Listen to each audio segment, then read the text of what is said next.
This audio production was made in collaboration with Audible Anarchist. Chapter 12. Objections. Part 1. Let us now examine the principal objections put forth against communism. Most of them are evidently caused by a simple misunderstanding, yet they raise important questions and merit our attention. It is not for us to answer the objections raised by authoritarian communism. We ourselves hold with them. Civilized nations have suffered too much in the long, hard struggle for the emancipation of the individual to disown their past work and to tolerate a government that would make itself felt in the smallest details of a citizen's life, even if that government had no other aim than the good of the community. Should an authoritarian socialist society ever succeed in establishing itself, it could not last. General discontent would soon force it to break up, or to reorganize itself on principles of liberty.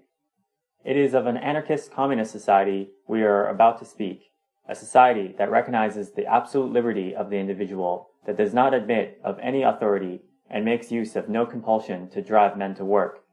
Limiting our studies to the economic side of the question, let us see if such a society, composed of men as they are today, neither better nor worse, neither more nor less industrious, would have a chance of successful development. The objection is known, quote, if the existence of each is guaranteed, and if the necessity of earning wages does not compel men to work, nobody will work. Every man will lay the burden of his work on another if he's not forced to do it himself. Unquote. Let us first remark the incredible levity which this objection is raised, without taking into consideration that the question is in reality merely to know, on the one hand, whether you effectively obtain by wage work the results you aim at, and, on the other hand, whether voluntary work is not already more productive today than work stimulated by wages, a question which would require profound study.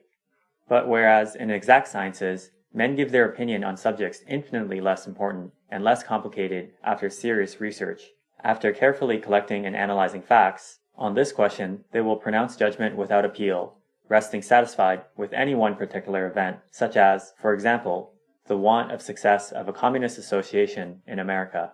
They act like the barrister who does not see in the counsel for the opposite side a representative of a cause, or an opinion contrary to his own, but a simple adversary in an oratorical debate, and if he be lucky enough to find a repartee, does not otherwise care to justify his cause. Therefore, the study of this essential basis of all political economy, the study of the most favorable conditions for giving society the greatest amount of useful products with the least waste of human energy, does not advance. They limit themselves to repeating commonplace assertions, or else they pretend ignorance of our assertions. What is most striking in this levity is that even in capitalist political economy, you'll already find a few writers compelled by the facts to doubt the axiom put forth by the founders of their science, that the threat of hunger is man's best stimulant for productive work. They begin to perceive that in production, a certain collective element is introduced which has been too much neglected up till now, and which might be more important than personal gain. The inferior quality of wage work, the terrible waste of human energy in modern agricultural and industrial labor, the ever-growing quantity of pleasure-seekers who today load their burden on others' shoulders, the absence of a certain animation in production that is becoming more and more apparent. All this begins to preoccupy the economists of the classical school. Some of them ask themselves if they have not got on the wrong track, if the imaginary evil being that was supposed to be tempted exclusively by bait of lucre or wages really exists. This heresy penetrates even into the universities. It is found in books of orthodox economy. This does not hinder a great many socialist reformers to remain partisans of individual remuneration and defending the old citadel of wagedom, notwithstanding that it is being delivered over stone by stone to the assailants by its former defenders. They fear that without compulsion the masses will not work. But during our own lifetime, have we not heard the same fears expressed twice? By the anti-abolitionists in America before Negro emancipation, and by the Russian nobility before the liberation of the serfs. Without the whip, the Negro will not work, said the anti-abolitionist. Free from their master's supervision, the serfs will leave the fields uncultivated, said the Russian serf owners. It was the refrain of the French noblemen in 1789, the refrain of the Middle Ages, a refrain as old as the world, and we shall hear it every time there is a question of sweeping away an injustice. And each time the actual facts give it the lie. The liberated peasant of 1792 plowed with a wild energy unknown to his ancestors. The emancipated Negro works more than his fathers, and the Russian peasant, after having honored the honeymoon of his emancipation by celebrating Fridays as well as Sundays, has taken up work with as much eagerness as his liberation was the more complete. There, where the soil is his, he works desperately. That is the exact word for it. The anti-abolitionist refrain can be of value to slave owners. As to the slaves themselves, they know what it is worth, as they know its motive. Moreover, who but economists taught us that if a wage earner's work is but indifferent, and intense and productive work is only obtained from a man who sees his wealth increase in proportion to his efforts? All hymns sung in honor of private property can be reduced to this axiom. For it is remarkable that when economists, wishing to celebrate the blessings of property, show us how an unproductive, marshy, or stony soil is clothed with rich harvests when cultivated by the peasant proprietor, they in no wise prove their thesis in favor of private property. By admitting that the only guarantee not to be robbed of the fruits of your labor is to possess the instruments of labor, which is true, the economists only prove that man really produces most when he works in freedom, when he has a certain choice in his occupations, when he has no overseer to impede him, and lastly, when he sees his work bringing in a profit to him and others who work like him, but bringing in nothing to idlers. This is all we can deduct from their argumentation, and we maintain the same ourselves. As to the form of possession of the instruments of labor, they only mention it indirectly in their demonstration, as a guarantee to the cultivator that he shall not be robbed of the profits of his yield, nor of his improvements. Besides, in support of their thesis in favor of private property against all other forms of possession, should not the economists demonstrate that under the form of communal property, land never produces such rich harvests as when the possession is private? But it is not so. In fact, the contrary has been observed. Take, for example, a commune in the canton of Vaud in the winter-time, when all the men of the village go to fell wood in the forest, which belongs to them all. It is precisely during these festivals of toil that the greatest ardor for work and the most considerable display of human energy are apparent. No salaried labor, no effort of private owner can bear comparison with it. Or, let us take a Russian village, when all its inhabitants mow a field belonging to the commune, or farmed by it. There you will see what a man can produce when he works in common for communal production. Comrades vie with one another in cutting the widest swath. Women bestir themselves in their wake so as not to be distanced by the mowers. It is a festival of labor in which 100 people do work in a few hours that would not have been finished in a few days had they worked separately. What a sad contrast compared to the work of the isolated owner. In fact, we might quote scores of examples among the pioneers of America, in Swiss, German, Russian, and certain French villages, or the work done in Russia by gangs, artels, of masons, carpenters, boatmen, fishermen, etc., who undertake a task and divide the produce or the remuneration among themselves, without it passing through the intermediary or middlemen. We could also mention the great communal hunts of nomadic tribes and an infinite number of successful collective enterprises. And in every case, we could show the unquestionable superiority of communal work compared to that of the wage earner or the isolated private owner. Well-being, that is to say, the satisfaction of physical, artistic, and moral needs, has always been the most powerful stimulant to work. And when a hireling produces bare necessities with difficulty, a free worker who sees ease and luxury increasing for him and for others in proportion to his efforts, spends infinitely far more energy and intelligence and obtains first-class products in far greater abundance. The one feels riveted to misery, the other hopes for ease and luxury in the future. And this lies the whole secret. Therefore, a society aiming at the well-being of all, and at the possibility of all enjoying life in all its manifestations, will supply voluntary work which will be infinitely superior and yield far more than work has produced up until now, under the goad of slavery, serfdom, or wagedom. Part 2. Nowadays, whoever can load on others his share of labor indispensable to existence, does so, and it is admitted that it will always be so. Now, work indispensable to existence is essentially manual. We may be artists or scientists, but none of us can do without things obtained by manual work: bread, clothes, roads, ships, light, heat, etc. And, moreover, however highly artistic or however subtly metaphysical are our pleasures, they all depend on manual labor. And it is precisely this labor, basis of life, that everyone tries to avoid. We understand perfectly well that it must be so nowadays, because to do manual work now means in reality to shut yourself up for 10 or 12 hours a day in an unhealthy workshop and to remain riveted to the same task for 20 or 30 years, and maybe for your whole life. It means to be doomed to a paltry wage, to the uncertainty of the morrow, to want of work, often to destitution, more often than not to death in a hospital, after having worked 40 years to feed, clothe, amuse, and instruct others than yourself and your children.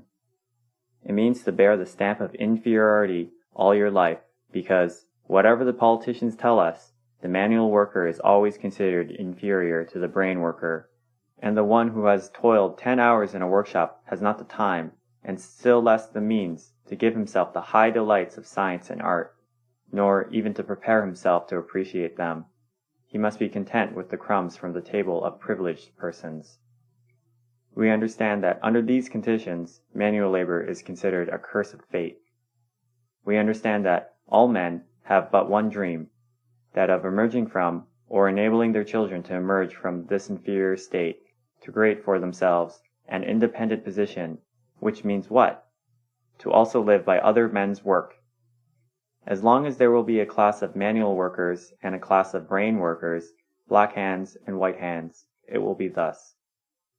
What interest, in fact, can this depressing work have for the worker when he knows that the fate awaiting him from the cradle to the grave will be to live in mediocrity, poverty, and insecurity of the morrow? Therefore, when we see the immense majority of men take up their wretched task every morning, we are surprised at their perseverance, at their zeal for work, at the habitat that enables them, like machines blindly obeying an impetus given, to lead this life of misery without the hope for the morrow, without foreseeing ever so vaguely that some day they, or at least their children, will be part of a humanity rich in all the treasures of a bountiful nature, in all the enjoyments of knowledge, scientific and artistic creation, reserved today to a few privileged favorites.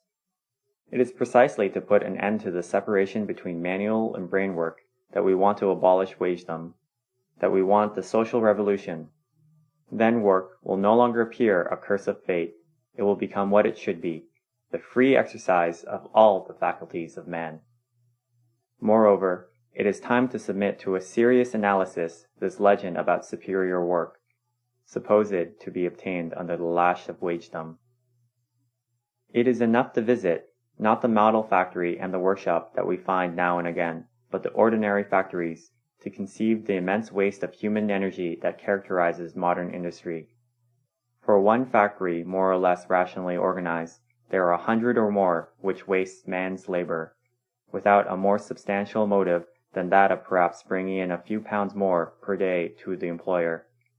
Here you see youths from 20 to 25 years of age, sitting all day long on a bench, their chests sunken in, feverishly shaking their heads and bodies to tie, with the speed of conjurers, the two ends of worthless scraps of cotton, the refuse of the lace looms. What progeny will these trembling and rickety bodies bequeath to their country? But they occupy so little room in the factory, and each of them brings me 6 pence a day, will say the employer.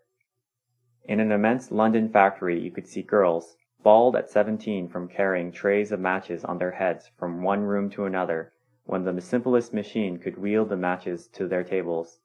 But it costs so little, the work of women who have no special trade. What is the use of a machine? When these can do no more, they will be easily replaced. There are so many in the street. On the steps of a mansion on an icy night, you will find a barefooted child asleep, with its bundle of papers in its arm. Child labor costs so little that it may well be employed, every evening, to sell 10 penny worth of papers, of which the poor boy will receive a penny, or a penny halfpenny. And lastly, you may see a robust man tramping, dangling his arms. He has been out of work for months. Meanwhile, his daughter grows pale in the overheated vapors of the workshop for dressing stuffs, and his son fills blacking pots by hand, or waits hours at the corner of a street till a passer-by enables him to earn a penny. And so it is everywhere, from San Francisco to Moscow, and from Napoli to Stockholm. The waste of human energy is the distinguishing and predominant trait of industry, not to mention trade, where it attains still more colossal proportions. What a sad satire is that name, political economy, given to the science of waste of energy under the system of wagedom. This is not all. If you speak to the director of a well-organized factory, he will naively explain to you that it is difficult nowadays to find a skillful, vigorous, and energetic workman who works with a will. Quote, should such a man present himself among the 20 or 30 who call every Monday asking us for work, he is sure to be received, even if we are reducing the number of our hands. We recognize him at the first glance, and he is always accepted, even though we have to get rid of an older and less active worker the next day. Unquote. And the one who has just received notice to quit, and all those who receive it tomorrow, go to reinforce that immense reserve army of capital, workmen out of work, who are only called to the loom or the bench when there is pressure of work, or to oppose strikers. And those others, the average workers that are the refuse of the better class factories, they join the equally formidable army of aged and indifferent workers that continually circulates between the second-class factories, those which barely cover their expenses and make their way in the world by trickery and snares laid for the buyer, and especially for the consumer in distant countries. And if you talk to the workmen themselves, you will soon learn that the rule in such factories is never to do entirely what you are capable of. Shoddy pay, shoddy work. This is the advice which the working man receives from his comrades upon entering such a factory. For the workers know that if in a moment of generosity they give way to the entreaties of an employer and consent to intensify the work in order to carry out a pressing order, this nervous work will be exacted in the future as a rule in the scale of wages. Therefore, in all such factories, they prefer never to produce as much as they can. In certain industries, production is limited so as to keep up high prices, and sometimes the password "Go Canny" is given, which signifies bad work for bad pay. Wage work is serf work. It must not, produce all that it could produce, and it is high time to disbelieve the legend which represents wagedom as the best incentive to productive work. If industry nowadays brings in 100 times more than it did in the days of our grandfathers, it is due to the sudden awakening of physical and chemical sciences towards the end of last century, not to the capitalist organization of wagedom, but in spite of that organization. Part 3. Those who have seriously studied the question do not deny any of the advantages of communism, on condition, be it well understood, that communism is perfectly free, that is to say, anarchist. They recognize that work paid with money, even disguised under the name of labor notes, to workers' associations governed by the state, would keep up the characteristics of wagedom and would retain its disadvantages. They agree that the whole system would soon suffer from it, even if society came into possession of the instruments of production. And they admit that, thanks to integral education given to all children, to the laborious habits of civilized societies, with the liberty of choosing and varying their occupations and the attractions of work done by equals for the well-being of all, a communist society would not be wanting in producers who would soon make the fertility of the soil triple and tenfold and give a new impulse to industry. This our opponents agree to. They say, quote, but the danger will come from that minority of loafers who will not work and will not have regular habits in spite of excellent conditions that make work pleasant. Today, the prospect of hunger compels the most refractory to move along with the others. The one who does not arrive in time is dismissed, but a black sheep suffices to contaminate the whole flock, and 2 or 3 sluggish or refractory workmen lead the others astray and bring a spirit of disorder and rebellion into the workshop that makes work impossible, so that in the end we shall have to return to a system of compulsion that forces the ringleaders back into the ranks. And is not the system of wages paid in proportion of work performed the only one that enables compulsion to be employed without hurting the feelings of the worker?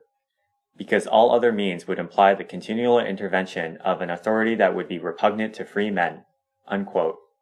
This, we believe, is the objection fairly stated.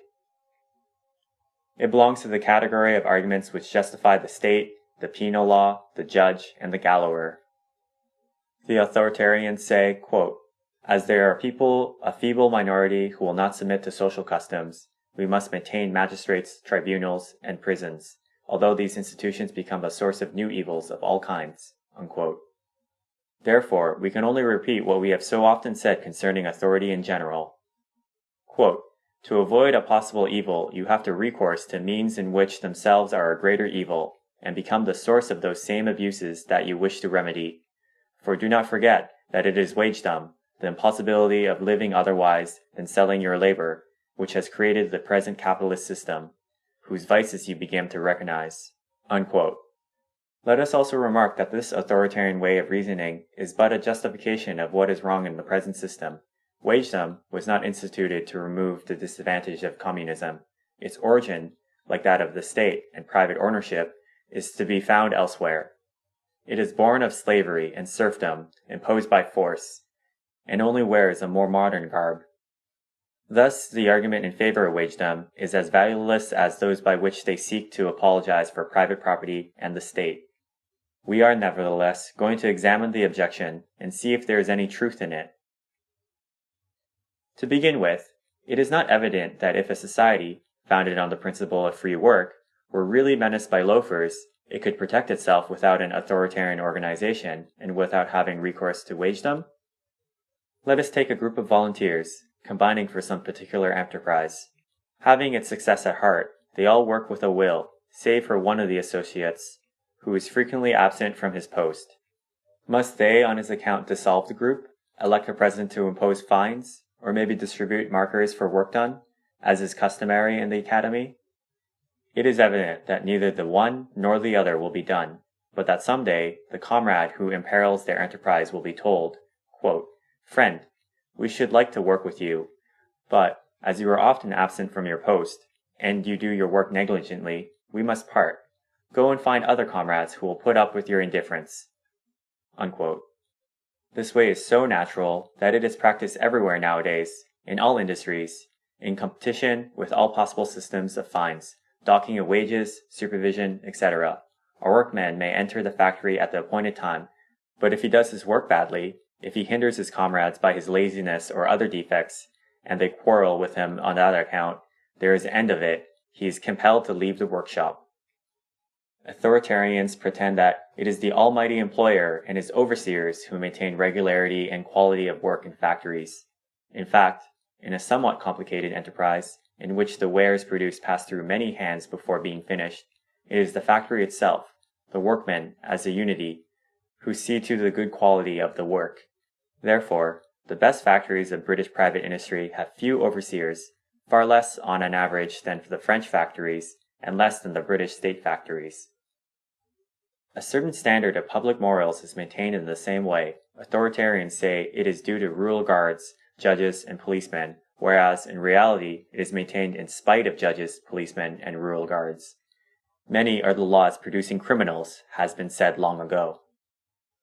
Not only in industrial workshops do things go on in this way, it happens everywhere, every day, on a scale that only bookworms have as yet no notion of. When a railway company, federated with other companies, fails to fulfill its engagements, when its trains are late and goods lie neglected at the stations, the other companies threaten to cancel the contract, and that threat usually suffices. It is generally believed, at any rate it is taught, that commerce only keeps to its engagements from fear of lawsuits. Nothing of the sort.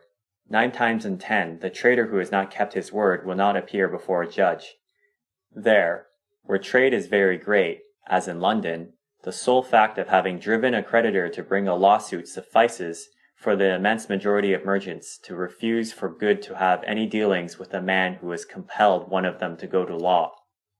Then, why should means that are used today among mates in the workshop, traders, and railway companies not be made use of in a society based on voluntary work? Take, for example, an associating stipulating that each of its members should carry out the following contract.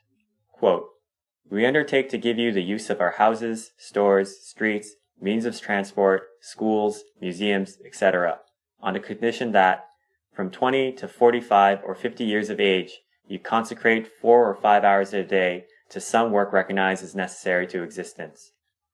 Choose yourself the producing groups which you wish to join, or organize a new group, provided that it will undertake to produce necessaries. And, as for the remainder of your time, combine together with those you like for recreation, art, or science, according to the bent of your taste.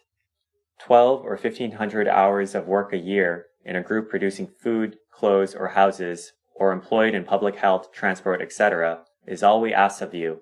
For this work, we guarantee to you all that these groups produce or will produce. But if not one of the thousands of group of our Federation will receive you, whatever be their motive, if you are absolutely incapable of producing anything useful, or if you refuse to do it, then live like an isolated man or like an invalid. If we are rich enough to give you the necessaries of life, we shall be delighted to give them to you. You are a man, and you have the right to live, but as you wish to live under special conditions and leave the ranks, it is more than probable that you will suffer for it in your daily relations with other citizens. You will be looked upon as a ghost of bourgeois society, unless some friends of yours, discovering you to be a talent, kindly free you from all moral obligation towards society by doing necessary work for you. And lastly, if it does not please you, go and look for other conditions elsewhere in the wide world, or else seek adherents and organize with them on novel principles. We prefer our own." Unquote. This is what could be done in a communal society in order to turn away sluggards if they become too numerous. Part 4.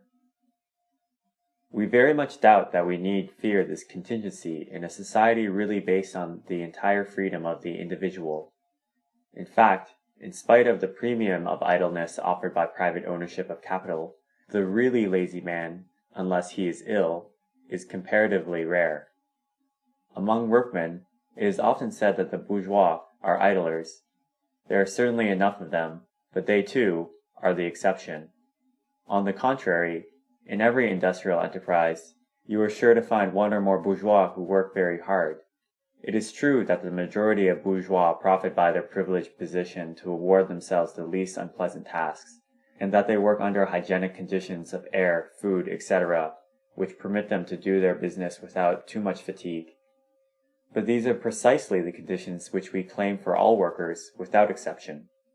We may also say that if, thanks to their privileged position, rich people often make absolutely useless or even harmful work in society, nevertheless, the ministers, heads of departments, factory owners, traders, bankers, etc., subject themselves for a few hours a day to work which they find themselves more or less tiresome, all preferring their hours of leisure to this obligatory work.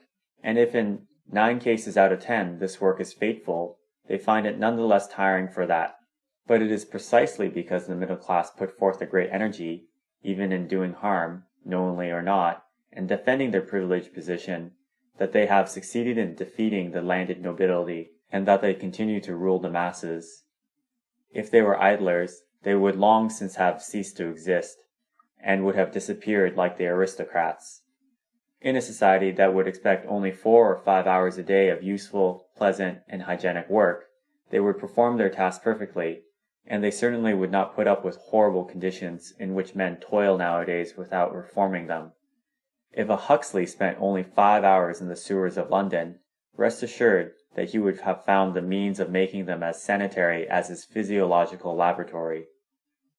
As to the laziness of the great majority of workers, only Philistine economists and philanthropists say such nonsense.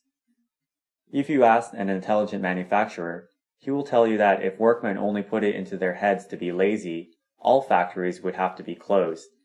For no measure of severity, no system of spying would be of any use. You should have seen the terror caused in 1887 among British employers when a few agitators started preaching the, quote, "go canny" theory, quote, "for bad pay, bad work," quote, "take it easy, do not overwork yourselves and waste all you can," quote, "they demoralize the worker, they want to kill industry," unquote, cried those who formerly inveighed against the morality of the worker and the bad quality of his work. But if the worker were what he is represented to be, namely, the idler whom you have to continually threaten with dismissal from the workshop, what would the word demoralization signify? So when we speak of possible idleness, we must well understand that it is a question of a small minority in society, and before legislating for that minority, would it not be wise to study its origin? Whoever observes with an intelligent eye sees well enough that the child reputed lazy at school is often the one which does not understand what he is badly taught. Very often, too, it is suffering from cerebral anemia caused by poverty and an anti-hygienic education.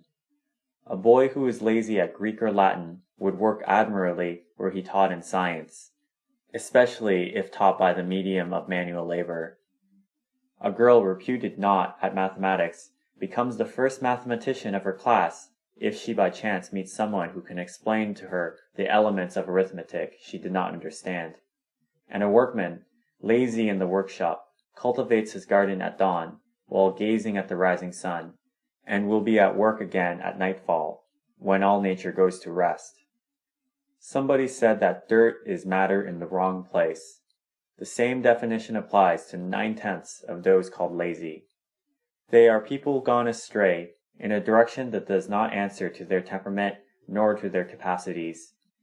In reading the biography of great men, we are struck with the number of idlers among them. They were lazy as long as they had not found the right path, and afterwards laborious to excess. Darwin, Stevenson, and many others belong to this category of idlers.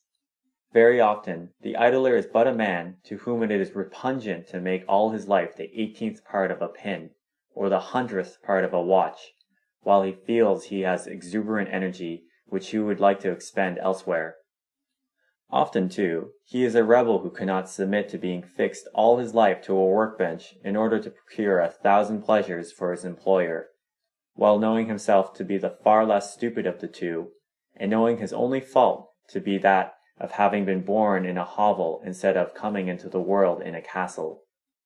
Lastly, a good many idlers do not know the trade by which they are compelled to earn for their living, seeing the imperfect thing made by their own hands, striving vainly to do better, and perceiving that they never will succeed on account of the bad habits of work already acquired. They begin to hate their trade, and not knowing any other, hate work in general. Thousands of workmen and artists who are failures suffer from this cause. On the other hand, he who since his youth has learned to play the piano well, to handle the plans well, the chisel, the brush, or the file, so that he feels that what he does is beautiful, will never give up the piano, the chisel, or the file. He will find pleasure in his work which does not tire him, as long as he is not overdriven. Under the one name, idleness, a series of results due to different causes have been grouped, of which each one could be a source of good, instead of being a source of evil to society. Like all questions concerning criminality and related to human faculties, facts have been collected having nothing in common with one another. They say laziness or crime without giving themselves the trouble to analyze their cause. They are in haste to punish them, without inquiring if the punishment itself does not contain a premium on laziness or crime. This is why a free society, seeing the number of idlers increasing in its midst, would no doubt think of looking for the cause of laziness, in order to suppress it, before having recourse to punishment. When it is a case, as we have already mentioned, of simple bloodlessness, then, before stuffing a brain of a child with science, nourish his system so as to produce blood, strengthen him, and that he shall not waste his time, take him to the country or to the seaside. There, teach him in the open air, not in books. Geometry, by measuring the distance to a spire, or the height of a tree. Natural sciences, while picking flowers and fishing in the sea. Physical science, while building the boat he will go fish in. But for mercy's sake, do not fill his brain with sentences and dead languages. Do not make an idler of him. Such a child has neither order nor regular habits. Let first the children inculcate order among themselves, and later on, the laboratory, the workshop, work done in a limited space, with many tools about, will teach them method. But do not make them disorderly beings out of them by your school, whose only order is the symmetry of its benches, and which, true image of the chaos in his teachings, will never inspire anyone with the love of harmony, of consistency, and method in work. Do you not see that by your methods of teaching, framed by a ministry of 8 million scholars who represent 8 million different capacities, you only impose a system good for his mediocrities, conceived by an average of mediocrities? Your school becomes a university of laziness, as your prison is a university of crime. Make the school free, abolish your university grades, appeal to the volunteers of teaching. Begin that way, instead of making laws against laziness which only serve to increase it. Give the workman who is compelled to make a minute particle of some object, who is stifled at his little tapping machine, which he ends by loathing, give him a chance of tilling the soil, felling trees in the forest, sailing the seas in the teeth of a storm, dashing through space on an engine. But do not make him an idler of him by forcing him all his life to attend to a small machine, to plow the head of a screw, or to drill the eye of a needle. Suppress the cause of idleness, and you may take it for granted that a few individuals will really hate work, especially voluntary work, and that there will be no need to manufacture a code of laws on their account. This has been a production of Audible Anarchist. You can find more Audible Anarchist on YouTube.